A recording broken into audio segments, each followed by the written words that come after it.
Hello everyone, welcome to Dikshansh edutech. मैं आप लोगों का एसएसटी टीचर प्रवेश सर। तो आज मैं आपके लिए लेकर आया हूँ जो हम लोग कर रहे थे लास्ट जो हम लोगों ने किया था chapter 3 of history administrations under the British, इसका पार्ट 2 यानी कि आज हम इस चैप्टर को फिनिश्ड करेंगे। तो आज हम देखेंगे यहाँ से क्या देखेंगे कि हम लोगों ने लास्ट क्लास में जो किया था पिट्स इंडिया एक्ट ऑफ 1784 यानी कि वहाँ तक हम लोगों ने किया था कि उसका ड्रॉबैक क्या था, क्या क्या प्रॉब्लम्स वहाँ पर हम लोगों ने देखा था। तो आज हम करेंगे यहाँ पर चार्टर एक्ट, वो भी वही है। चार्टर एक्ट हो गया। तो बेसिकली अब आप लोग कंफ्यूज हो रहा होगा कि ये सब एक्ट क्या है। यानी कि एडमिनिस्ट्रेशंस जो था उसे इफेक्टिव बनाने के लिए जो भी एक्ट पास किए जा रहे उसी का हम क्या कर रहे हैं यहाँ पर पढ़ाई कर रहे हैं।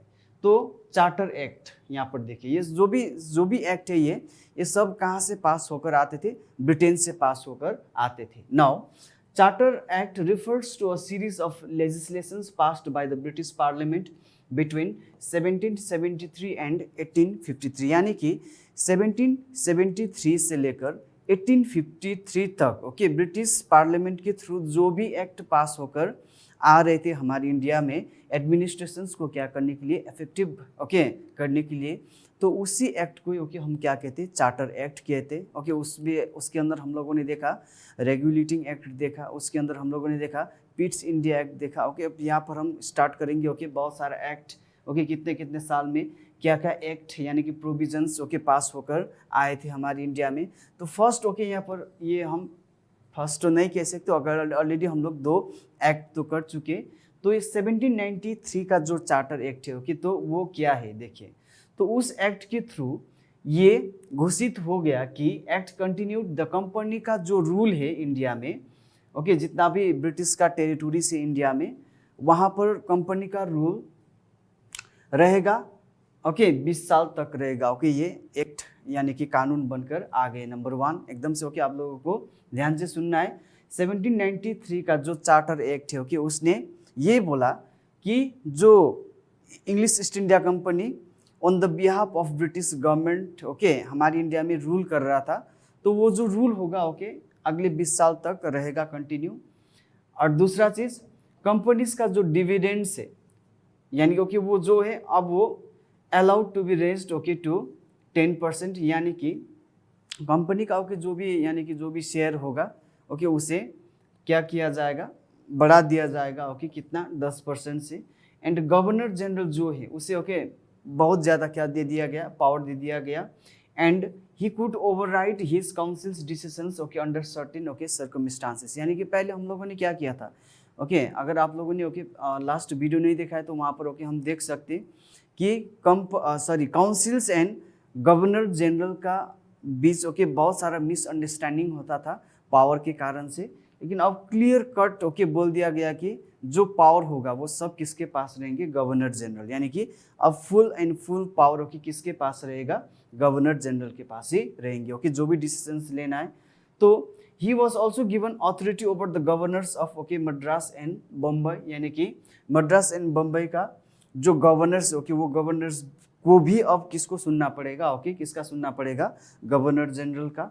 एंड यहाँ पर in the governor generals absence उसके एब्सेंस में बंगाल में वो क्या भी कर सकते, वाइस प्रेसिडेंट को अपॉइंट कर सकते जो काउंसिल से उसका जो काउंसिल से अगर वो कहीं पर जा रहा है, सपोज मान लीजिए कि वो ब्रिटेन जा रहा है हॉलीडे के लिए, तो उस टाइम तो यहाँ पर गवर्नर जनरल होना तो बहुत ही ज़रूरी है। तो तब तक के लिए वो अपना काउंसिल से किसी मेंबर को वाइस प्रेसिडेंट बनाकर वो थोड़ा रिस्पॉन्सिबिलिटी उसे संभालने के लिए दे सकते। एक्सक्यूज मी ये पावर भी गवर्नर जनरल को दे दिया चार्टर एक्ट ऑफ 1793 के तहत। सैलरी जो है स्टाफ का एंड बोर्ड ऑफ कंट्रोल का अब वो also now charge to the company, यानी कि अब पहले डायरेक्टर का हम लोगों ने देखा था, अब जो staff and board of control का जितना भी सैलरी या जो भी खर्च होगा वो भी कंपनी क्या करेंगे, उठाएंगे। जितना भी एक्सपेंसेस होगा company had to pay the British government ₹5 lakhs from the Indian revenue annually ये देना पड़ा किसको, कंपनी को, किसको, ब्रिटिश गवर्नमेंट को, आफ्टर ऑल एक्सपेंसेस। ओके, जितना भी खर्च होता है, यहाँ पर देखिए इंडिया में ही रेवेन्यू कलेक्शंस हो रहा था, ठीक है, एंड उसी रेवेन्यू से यहाँ पर जितना भी ब्रिटिश का ओके जितना भी काम करने वाले लोग है ओके, जितना भी कंपनी का ऑफिशियल्स है ओके, उन लोगों का सैलरी भी क्या करना है, पे करना है, एंड ओके जितना भी खर्च है ओके वो सब कंपनी को ही क्या करना है, उठा लेना है। एंड उसके बाद जो भी ओके है ओके, उसके बाद 5 लाख ओके अलग से फिर किसको भी देना है, ब्रिटिश गवर्नमेंट को भी देना है, कंपनी को। Now senior company officials okay वो barred from living India without permissions, if they did so it would be considered as okay a resignations. Okay, यानी कि 1793 का एक्ट के तहत ओके ये भी तय हो गया कि जितना भी ओके सीनियर कंपनी का ऑफिशियल्स है कि यानी कि कंपनी जो सीनियर कंपनी ऑफिशियल्स है उन लोगों को अब बिना परमिशंस का ओके वो लोग ये जगह ओके छोड़कर नहीं जा सकते। अगर जाते हैं तो ये माना जाएगा कि ओके वो रिजाइन करके जा रहा है। Now the company was granted the authority to okay grant licences okay to individual and companies employ to carry on trade in okay India. This was known as the privilege और okay country trade. तो यहाँ पर what is privilege और okay और country trade, तो ये एक क्या है, लाइसेंस है ओके जो दे सकते company was granted the authority to grant okay, तो वो कौन दे सकते, कंपनी दे सकते ओके। ये पावर किसको दे दिया गया, कंपनी को। अगर कोई ट्रेड करना चाहते ओके इंडिया में आकर तो उससे ओके अब इंडिया में कौन अलाउ करेंगे और कौन अलाउ नहीं करेंगे, कौन परमिशन देंगे ओके उसे ट्रेड करने के लिए, वो कंपनी देंगे ओके। ये पावर किसको दे दिया, कंपनी को दे दिया। Now charter act of 1813 okay, तो charter act of 1793 okay, hope all of you are clear now. Charter act of 1813, तो इसमें हम देख सकते this act asserted the crown sovereignty okay over British positions in okay India. यानी कि ये जो एक्ट है ओके, इस एक्ट के थ्रू जो पावर है ओके सबसे ज़्यादा यानी कि ओके एकदम ऊपर ओके किसको रखा गया, यानी कि ओके एकदम सोवरेनिटी यानी कि पावरफुल किसको बना दिया गया ओके, क्राउन्स को, यानी कि ओके क्राउन का चलेगा ओके। जो भी इंडिया में रूल कर रहा है कंपनी ओके वो किसके थ्रू कर रहा है, और ऑन बिहाफ ऑफ कर रहा है ब्रिटिश क्राउन के ओके ऑन बिहाफ कर रहा है। तो चार्टर एक्ट ने ओके ये फैसला कर लिया, एंड उन लोग का जो ट्रेड मोनोपोली था ओके उसे क्या कर दिया गया, खत्म कर दिया गया, except for the trade in T okay, opium and okay with China okay. यानी कि जिस हिसाब से अपना मन मर्जी चलता था ओके इंडिया में ट्रेड में, तो वो सब खत्म कर दिया चार्टर एक्ट ऑफ 1813 ने। एंड ओके बाकी जो टी ओपियम ओके जो चाइना के साथ क्या कर रहा था, कंपनी ट्रेड कर रहा था, वो क्या कर सकते, अपना चला सकते। नाउ जो act give more power for the courts in India over okay European British subject okay, जो कोर्ट बने थे सुप्रीम कोर्ट, इजंट इट।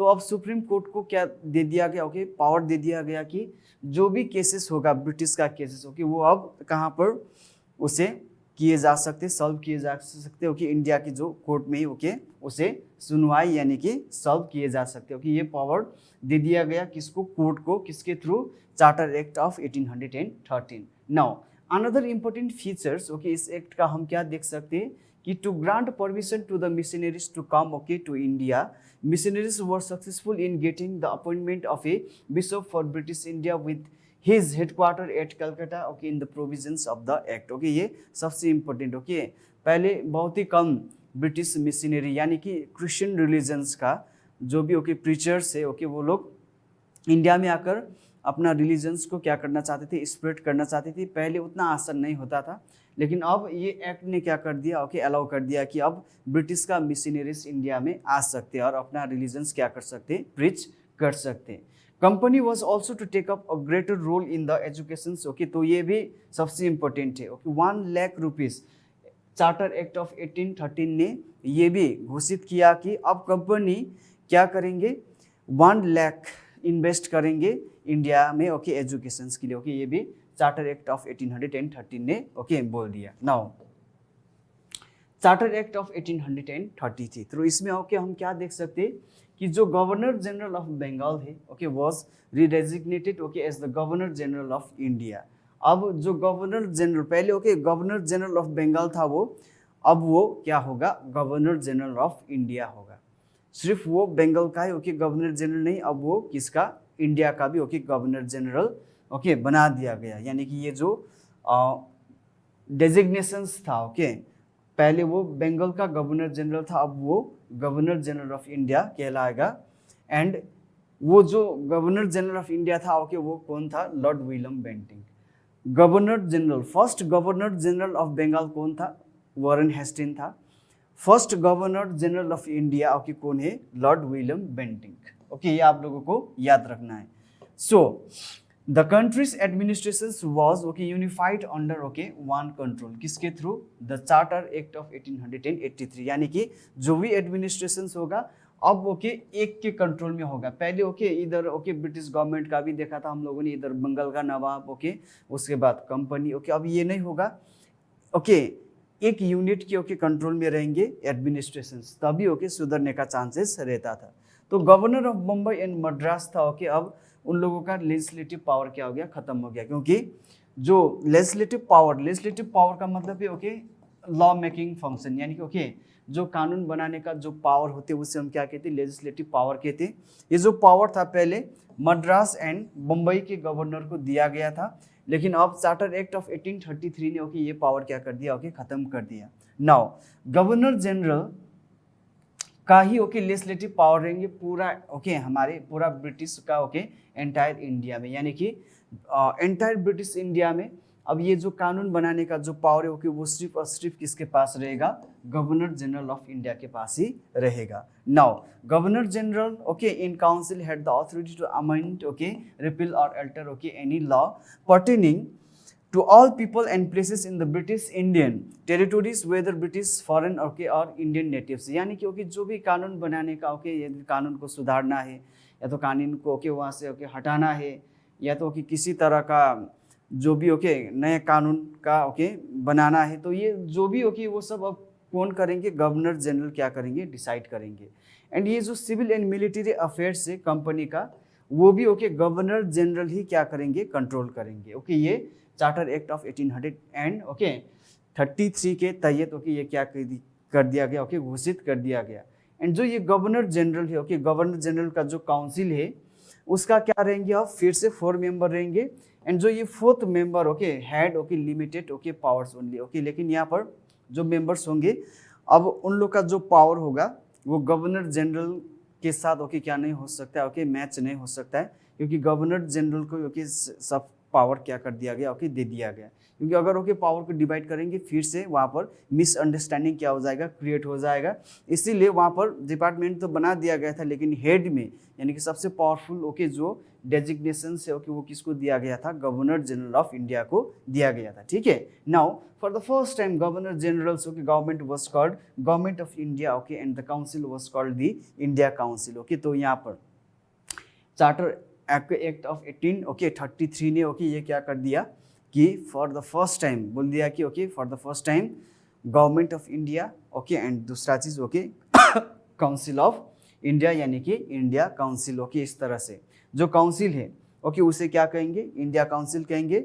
जो गवर्नर जनरल का जो गवर्नमेंट है ओके उसे क्या कहेंगे, गवर्नमेंट ऑफ इंडिया कहेंगे। तो ये था okay charter act of 1833। Now charter act of 1853, तो इसमें हम क्या देख सकते हैं, for the first time legislative and executive जो फंक्शंस है ओके गवर्नर जनरल का, उसे क्या कर दिया गया, डिवाइड कर दिया गया ओके, यानी कि सेपरेट कर दिया गया, अलग कर दिया गया। लेजिस्लेटिव पावर ओके अलग ओके डिपार्टमेंट के लोग देखेंगे ओके, एग्जीक्यूटिव ओके अलग डिपार्टमेंट क्या करेंगे, एग्जीक्यूट करेंगे। नाउ ये जो एक्ट है served as the foundation of the modern parliamentary form of government. The legislative wing of the Governor General Councils acted as a parliament on the model of the okay British Parliament। जो आज के दिन okay हम लोग parliamentary form of government क्या करते हैं हमारे इंडिया में फॉलो करते हैं। तो ये जो चार्टर एक्ट ऑफ 1853 ओके उसने for the first time okay ये कंसेप्ट दिया था। वहाँ से कानून बनाने का ओके डिपार्टमेंट अलग से रहेंगे, वो किसका होगा, लेजिस्लेचर यानी कि लेजिस्लेटिव ओके वो करेंगे। एंड वो कानून बनने के बाद ओके उसे लागू करवाने का काम किसका होगा, एग्जीक्यूटिव का होगा। उसे चेक करने का जुडिशियरी का ओके काम होगा। तो इस तरह का कंसेप्ट ओके इस एक्ट के थ्रू क्या हुआ था, डेवलप्ड हुआ था। It extended the company's rule okay for an indefinite period unlike the previous charter act, thus it could be taken over by the British government at any time. Okay, तो ये तीसरा हम देख सकते हैं यहाँ पर, जो कंपनी का रूल है इंडिया में, ओके, वो निरंतर रहेंगे, लेकिन कभी भी किसी भी समय, ओके, अगर लगा कि ओके कंपनी ठीक से रूल नहीं कर रहा है, ब्रिटिश गवर्नमेंट लेना चाहते वो सब पावर, तो ओके उसी टाइम उन लोग को क्या करना होगा, हैंड ओवर करना होगा। कंपनी का जो इन्फ्लुएंस है, ओके, वो फर्दर क्या हो गया, घट गए, किसके कारण से, ये एक्ट के कारण से। एंड जो ये बोर्ड ऑफ डायरेक्टर है नाउ, ओके, इसका मेंबर कितना होगा, 6 मेंबर होगा। एंड ओके सबको नॉमिनेट करके, यानी कि सबको अपॉइंट, ओके, कौन करके भेजेंगे, ब्रिटेन का राजा, यानी कि ब्रिटेन का crown. It give birth to Indian civil service. Okay, ये बहुत ही इंपॉर्टेंट है, ICS। ओके, ये बहुत ही इंपॉर्टेंट है, आप लोग इसे मार्क कर सकते हैं, इंडियन सिविल सर्विसेज। ये जो कंसेप्ट है, ओके, वो किससे आया है, चार्टर एक्ट ऑफ 1833। एंड ये जो सब including Indians, okay, this ended the system of appointment by the recommendation and started a system of open and okay fair competition. तो पहले जो कंपनी में ओके काम करना चाहते थे, यानी कि ओके गवर्नमेंट में काम करना चाहते थे, तो वो थोड़ा रिकमेंडेशंस के थ्रू होते थे, ओके, यानी कि ब्रिटिश रेसिडेंट क्या करते थे, रिकमेंड करते थे। लेकिन अब ये जो इंडियन सिविल सर्विस, ओके, जब इंट्रोड्यूस किया गया, तो अब ओके ये सिस्टम, रिकमेंडेशन का सिस्टम क्या हो गया, खत्म हो गया। अब ओपनली सब लोग क्या करेंगे, कम्पीट करेंगे, जो पास होगा, ओके, उसी को कंपनी का जॉब क्या हो जाएगा, मिल जाएगा। Now for the first time local representation was introduced into the legislative council in the form of 4 members from the local government of Bengal, Bombay, Madras, okay, northwestern provinces। यानी कि Bengal, Bombay, Madras and okay northwestern provinces का okay जो local member है, उसे भी okay जो local representative, okay, उन लोगों को भी क्या कर दिया गया कि गवर्नमेंट के साथ ओके मिलाकर ओके एडमिनिस्ट्रेशंस को चलाने के लिए ओके तय किया गया चार्टर एक्ट ऑफ 1833 ने। नाउ हम अब देखेंगे सिविल एडमिनिस्ट्रेशंस, ओके, जो कंपनी के अंडर में, इसमें क्या है, सिविल सर्विसेज। देखिए लॉर्ड कॉर्नवालिस ने ओके इंट्रोड्यूस किया सिविल सर्विसेज को, ये बहुत ही इंपॉर्टेंट है। ओके 1800 में लॉर्ड कॉर्नवालिस ने ओके फोर्ट विलियम कॉलेज खोला, कहाँ पर, ओपन किया, कहाँ पर, कलकत्ता में, क्या करने के लिए, for the people okay aspire to join okay civil services. यानी कि लॉर्ड कॉर्नवालिस ने 1800 में Fort William college okay start किया कलकत्ता में। एंड उसका मेन उद्देश्य यही था कि जो सिविल सर्विस में काम करना चाहते हो कि उन लोगों को वहाँ पर क्या दिए जाते थे, ओके ट्रेनिंग दिए जाते थे, ठीक है। एंड 1853 में all the appointment to civil service were made through nominations by the director okay of the company. यानी कि 1853 तक ओके जो भी यहाँ पर सिविल सर्विसेज में ओके जिन जिन को काम मिल रहे थे वो काम ओके सब नॉमिनेट करते थे, कौन, डायरेक्टर ऑफ द कंपनी। अब ओके 1853 के बाद ये जो सिविल सर्विस में ओके जो अपॉइंटमेंट होगा वो किसके थ्रू होगा, कॉम्पिटिटिव एग्जामिनेशंस के थ्रू होगा, ओके। एंड इसका लेकिन ओके ज़्यादा बेनिफिट ओके किसको नहीं मिला, इंडियन को नहीं मिला। But this didn't benefit okay Indian much. क्यों नहीं मिला, क्योंकि मिनिमम एज ओके रखा गया उस टाइम एग्जाम देने के लिए, कितना, 23 ईयर्स, ओके। एंड इसका सेंटर कहाँ पर होते थे, इंग्लैंड में। And medium of examination okay क्या होता था, इंग्लिश लैंग्वेज में होता था, ओके, जो बहुत सारे इंडियंस क्या नहीं कर सकते ओके इसे ओके इस एग्ज़ाम में भाग नहीं ले सकते, क्योंकि अगर उसे इंग्लिश भी आते तो एग्ज़ाम देने के लिए कहाँ पर जाना है, इंग्लैंड जाना है, लंदन जाना है, ओके। एंड नंबर 1 तो उसका एज ओके इतना होना चाहिए 23, ओके। और दूसरा चीज़ उसे इंग्लिश आना चाहिए, ओके। तीसरा चीज़ ओके उसे एग्जाम देने के लिए कहाँ पर जाना है, इंग्लैंड जाना है, यानी कि लंदन जाना है। इसीलिए ये जो ICS था ओके इंडियन के लिए उतना क्या नहीं रहा, बेनिफिशियल नहीं रहा, ठीक है। नाउ इसमें दूसरा है ओके हमारे आर्मी। तो आर्मी में अगर देखा जाए तो most important pillar of the British administration okay हम लोग कह सकते, क्यों, क्योंकि army is everything, okay. Army is power, okay. companies have huge army then they will have huge power, okay। so okay उन लोग के लिए ओके वो क्या हो गया, मोस्ट इम्पोर्टेंट पिलर हो गया, क्योंकि जितना भी यूरोपियंस का राइवल्स थे ओके उससे वो क्या हो जाएगा, सुरक्षित हो जाएगा, है कि नहीं। आर्मी ही लड़ेंगे ना, तो उसके बाद अगर ओके नेटिव रूलर्स को क्या करना है, कॉन्कर करना है, तो फिर ओके आर्मी का ही ज़रूरत पड़ेंगे।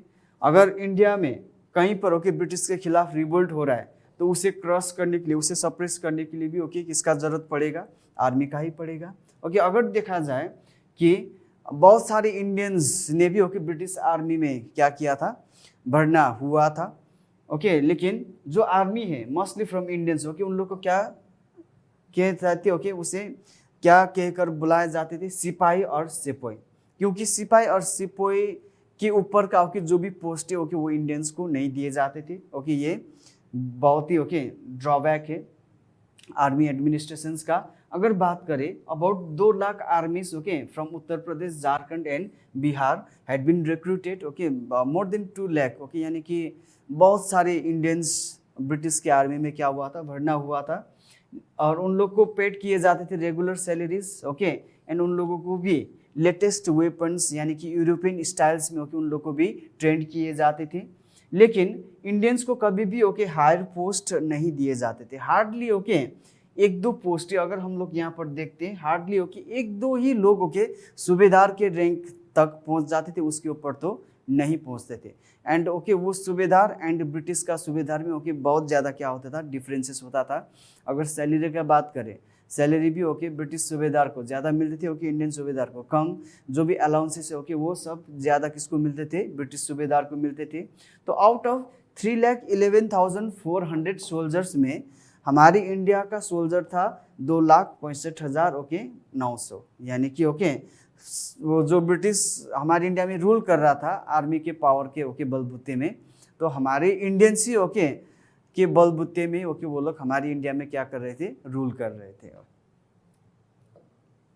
नाउ पुलिस को देखा जाए ओके तो लॉर्ड कॉर्नवालिस के टाइम में लॉर्ड कॉर्नवालिस ने रेगुलर पुलिस फोर्स क्या किया, ओके क्रिएट किया, क्या करने के लिए, लॉ एंड ऑर्डर को मेंटेन करने के लिए, यानी कि लॉ एंड ऑर्डर को सही ढंग से चलाने के लिए रेगुलर पुलिस फोर्स क्या किया, क्रिएट किया।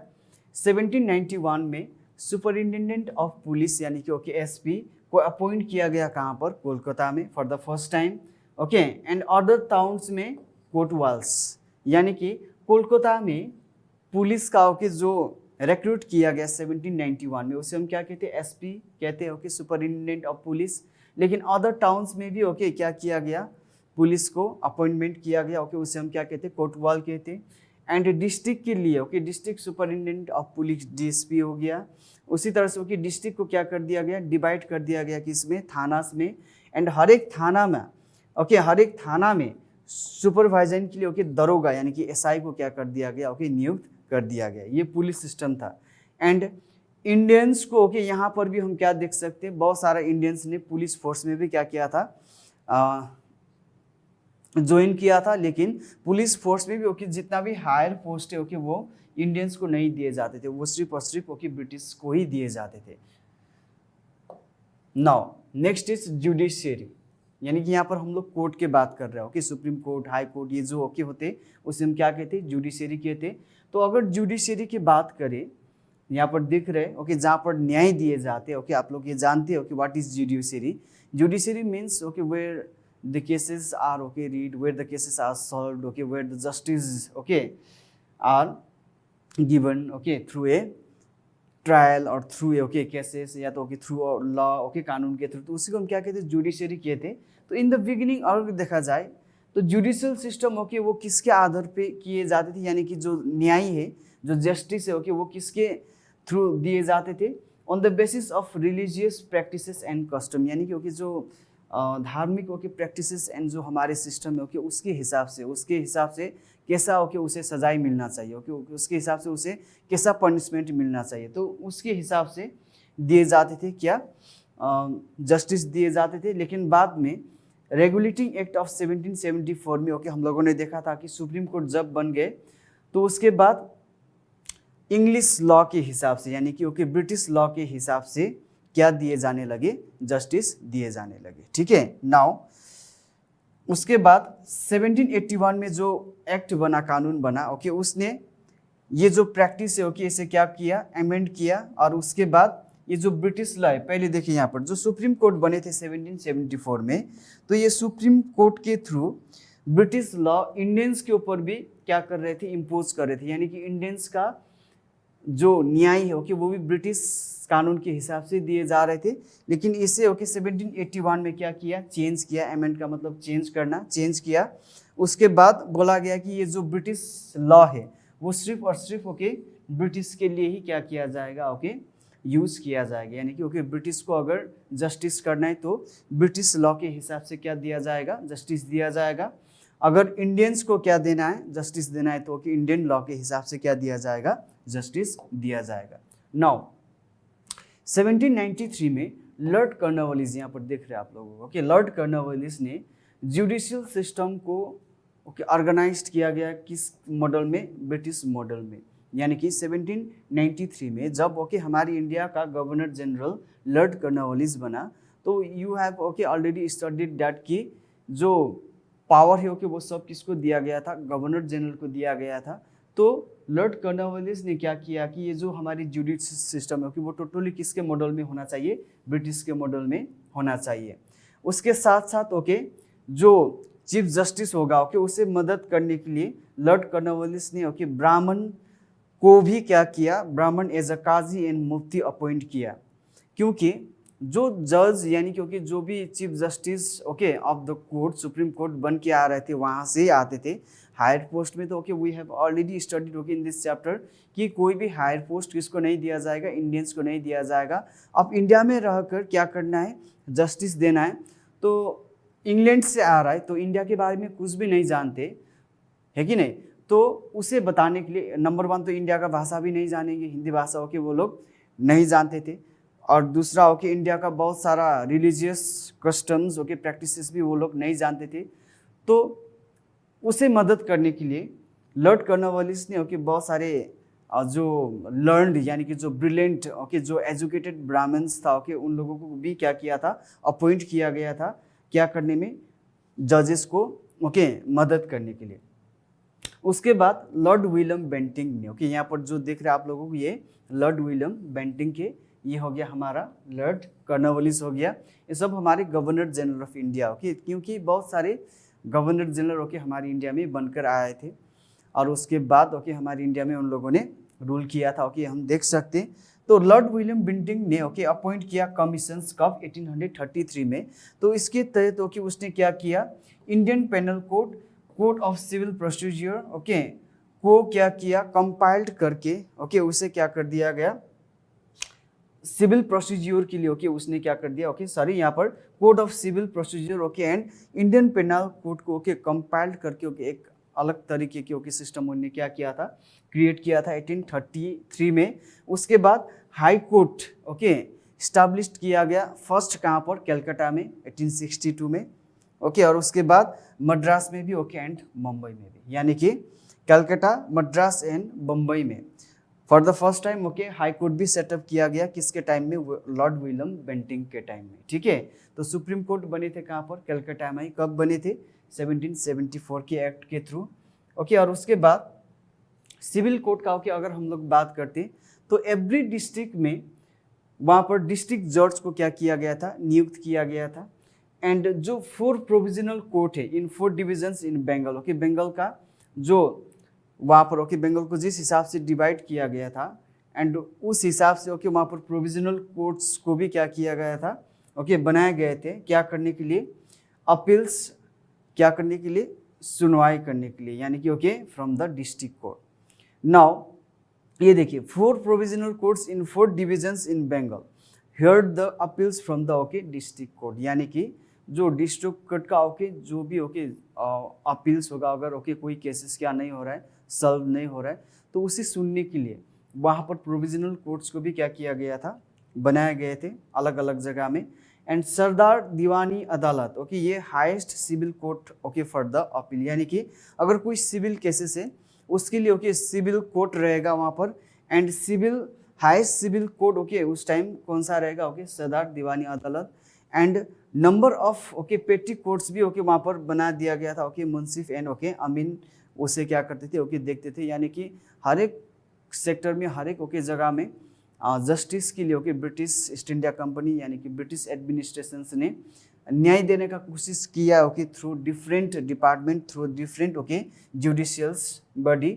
नाउ क्रिमिनल कोर्ट की अगर हम लोग बात करते तो सदर निजामत अदालत ये हाईएस्ट क्रिमिनल कोर्ट माने जाते थे, यानी कि जो भी बड़ा बड़ा ओके जो क्रिमिनल केसेस होता था ओके उसका सुनवाई कहाँ पर होते थे, सदर निजामत अदालत में किए जाते थे। Thus, by the 19th century, okay, British had established their supremacy over whole India. Many princely states remained okay independent, though they were indirectly administered as okay protectorates of the British. तो अगर देखा जाए by the 19th century, okay, यानी कि 19th century के अंदर अंदर तो ब्रिटिश टोटली ओके हमारी इंडिया का एक पावरफुल क्या बन चुके थे, ओके रूलर बन चुके थे। पहले स्टार्ट किया था उन लोगों ने बैटल ऑफ प्लासी 1757 से, उसके बाद 1764 में बैटल ऑफ बक्सर, उसके बाद 1765 में what we can see right of Diwani, Bihar Bengal and Orissa से ओके उन लोगों को रेवेन्यू कलेक्ट करने का क्या मिल गया, राइट्स मिल गए। उसके बाद एडमिनिस्ट्रेशंस में ओके वो लोग इंटरफियर करने लगे। उसके बाद धीरे धीरे ओके बहुत सारा एक्ट पास किया हम लोगों ने, ओके बहुत सारा प्रोविजंस को कि हमारी इंडिया में लेकर आए। And by the 19th century okay ज़्यादातर और ये भी कह सकते कि टोटली ओके अब हमारी इंडिया ब्रिटिश के कंट्रोल में आ चुका था। एंड बहुत सारा प्रिंसली स्टेट भी था, ओके यहाँ पर प्रिंसली स्टेट दिखाई दे रहा है। प्रिंसली स्टेट मीन्स ओके जहाँ पर इंडिया का रूलर्स रूल करते थे। अब ओके वो भी कहीं ना कहीं ब्रिटिश के कंट्रोल में ही थे, क्योंकि ओके डायरेक्टली तो नहीं ओके, लेकिन वो भी किसके कंट्रोल में ही आता था, ब्रिटिश के कंट्रोल में ही आता था। तो इस तरह से ओके ये जो हमारे सेकेंड्स पार्ट था ये हमारे थर्ड लेसन्स का ओके यहीं पर कंप्लीट हो जाते। फिर से मिलेंगे ओके नेक्स्ट चैप्टर में आप लोग के साथ, ओके तब तक अच्छे से पढ़िए, फिर से मिलेंगे नेक्स्ट क्लास में।